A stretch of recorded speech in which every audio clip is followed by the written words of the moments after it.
ટાટા મોટર્સની વાત કરીએ, ટાટા મોટર્સ અત્યારે આ લેવલ પર જોવા જઈએ તો 710 ની અરાઉન્ડ આ સ્ટોક ટ્રેડ કરી રહ્યો છે. વ્યૂ ડેફિનેટલી અત્યારે આ લેવલ પર પોઝિટિવ સાઇડનો છે.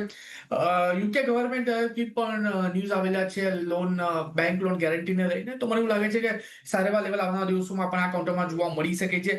690 ના ઉપર જો આજના દિવસમાં ક્લોઝિંગ આવે છે તો 100 ડેઝ એમએ ના લેવલનું બ્રેકઆઉટ આપણને જોવા મળશે. ઉપરના માથાડે 725 અને જે દિવસે 725 ના લેવલનું બ્રેકઆઉટ આવ્યું આપણને આ કાઉન્ટરમાં ઉપરમાં 825 સુધીના પણ લેવલ જોવા મળી શકે છે. એટલે જે પોઝિશન છે એને હોલ્ડ કરીને ચાલવાની સલાહ છે.